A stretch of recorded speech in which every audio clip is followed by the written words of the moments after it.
Hi guys, welcome back to BioHack episode 8. I'm Amanda, And I'm Nadeem. and today we are here at KASPACE Cafe.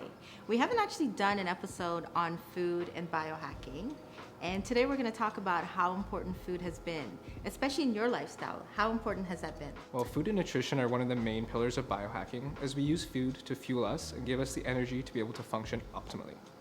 It's important to be very careful with what we consume because certain foods will affect our energy, our mood, skin, even our personality. Having a good relationship with food is important, and learning about which foods work for your body is essential for optimal performance in every area of your life. And I would say the energy behind the food is really important. It is. So today we are here at one of my favorite places to eat in Toronto and chill, KASPACE Cafe. And we are here with Kevin Allwood, the founder and the owner.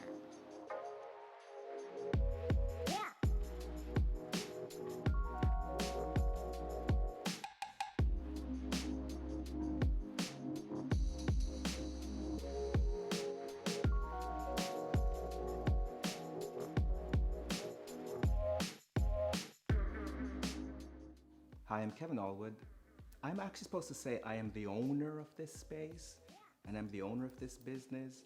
But at the end of the day, when a business is created and when it flows through a creative process, ownership puts you in this weird box that I'm not very comfortable with. But in this case, I think we all get what I'm saying when I say I am the owner of KASPACE Cafe, located here in Lesville, Queen Street East, which is considered the Deep East. We opened this space 5 years ago. Actually, not this space, we opened this space on Carla, which is our gallery and art space. And we decided that an extension of this would be to open a kitchen and a concept space based on health. When we first opened back in February 2019, we started off as a cafe and brunch spot. As our first restaurant, we needed to stick to a simple, absolutely delicious menu, catering to, egg vibe and how people needed to change from the meats and the heavy fats that they used to consume with their eggs. And also made a variety of vegan brunch options, but we wanted to stay away a little bit from the vegan word and just wanted to create really delicious things that were plant-based. The goal was to create a space that not only had incredible food, coffee, and baked goods, but also focused on what we consider to be the most important factor, the vibe. Because in our experience, and I'm sure in yours too, you eat the vibe first before you eat the food.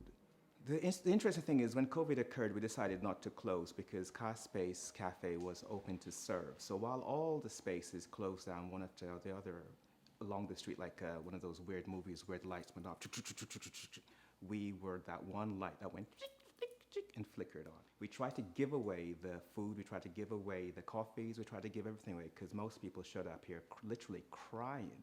It was like Armageddon in the first few weeks. But what occurred was the most unbelievable generosity of folks. We tried to give them their coffee and they would refuse to take it for free. Then we said, all right, you know what we'll do?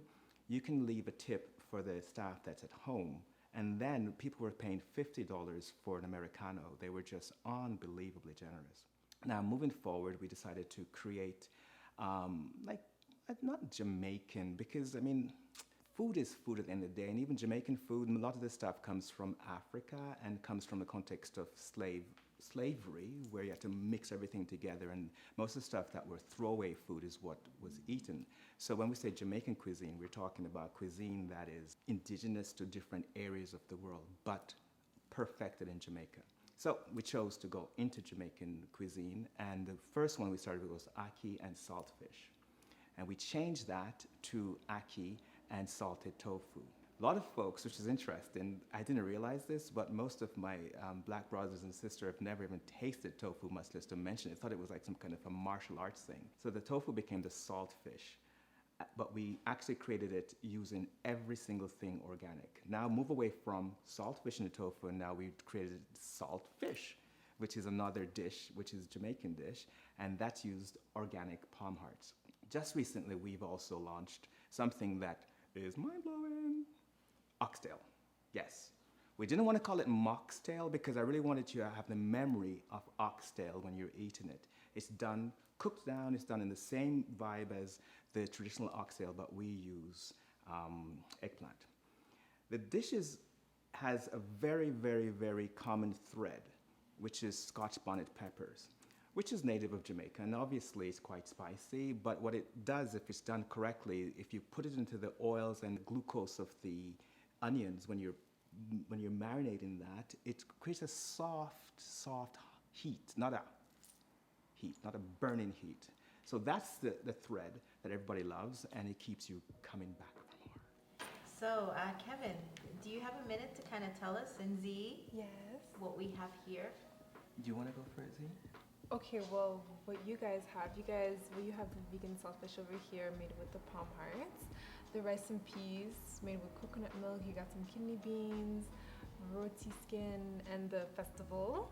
You have the amazing jerk lentils, same with the side of rice and peas, vegan roti skin, and the festivals as well.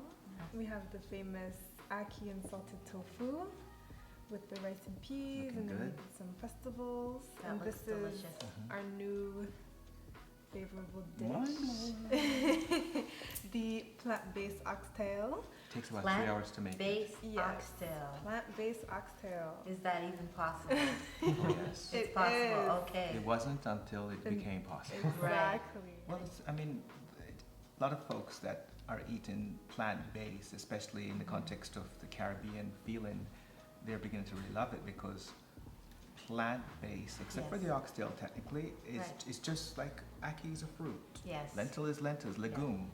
Palm hearts is Palm palm palm hearts, tree, yeah. right? Yeah. So it's not trying to make a meat. Right. So a lot of folks are just really enjoying how they feel, Yeah. like really how they feel. They're saying that we're getting like a heightened energy, Yes. and the level of the serotonin seems to be rising also when they eat the happy hot sauce mixed in with everything, and so there's a lot of joy coming out of folks. Yes. So they're asking if we can help them not to transition, because they're not interested in transition to plant-based or whatever. They just want to eat better. So, being of Caribbean background and also being Jamaican, this is what we grew up on. So, Kevin, this really reminds me of my childhood, and this is like, it's my childhood food biohacked into a healthier version. There you go. And I mean, like for me, when I turned a certain age, I realized I wasn't able to eat the majority of the food I ate as a child, or Yes. even growing up. Yes. But then when I researched a lot of the food, it just really wasn't created for us to be healthy as a Right. group of people either. Yeah. So it's great to biohack it, Yeah. and Yeah. get in there and say, okay, how can we make the saltfish, which blows people's minds? Yes. Like it really does. Please don't fall out of my mouth. Please don't fall out of my mouth. Mm. So, Kevin, let's talk about. How is This is that? amazing. Wow. Whoa. I'm not Yeah. gonna put down the fork. Yeah, can we just not film anymore? So, Kevin, let's talk about the other projects that you have in the cafe. Let's talk about the work that you're doing in Africa in terms of with the women making the baskets. That's been an ongoing project. I mean, the company is 35 years, right? Mm-hmm. And the So, original Kevin Allwood is 35 years. Mhm. Got it. Mhm. The original purpose of the company was to work on the continent within the context of training folks how to do fashion and this kind of Mhm. thing. But again, 35 years back, you couldn't do that because what was needed was more lawyers and doctors, not fashion. Mm-hmm. Let's fast forward to now, we're needed. Fashion is needed. Training women how to do patterns and such is needed. So we have this beautiful project which is Ladies with Ability, and it's in Uganda. So it's disabled women doing what they can do really well, which is create these amazing baskets. And then you're selling those baskets here. here. It's also being sold here, Mm-hmm. and then we're also going to be selling them online. But, Great. I mean, I like for people not to forget that physical things exist, and so I'm holding out on that, Yeah. So Yeah. people could come in and actually touch the baskets. Yeah. Feel the energy. Feel the energy. Here at KASPACE Cafe, they offer fully vegetarian or vegan meals, that food that is truly delicious, and also superfood coffees and teas using coconut, manna, and rooibos, and oat milk from minor figures. They have a variety of fresh pressed juices and smoothie bowls. The menu for this month is focused on immunity boosting as well as added vitamins and protein. So guys, when you check out KASPACE Cafe, this is what we think you should try. Starting with the ackee and salted tofu, the jerk lentils, and the vegan oxtail. I'd also try the vegan saltfish and their house-made Jamaican patties. Thanks for joining us on today's episode. Don't forget to hit the like and subscribe button. To check out KASPACE online, click on the links below. And if you want to keep up with our episodes, follow us on Instagram and subscribe to our YouTube channel, BioHKT, by clicking below.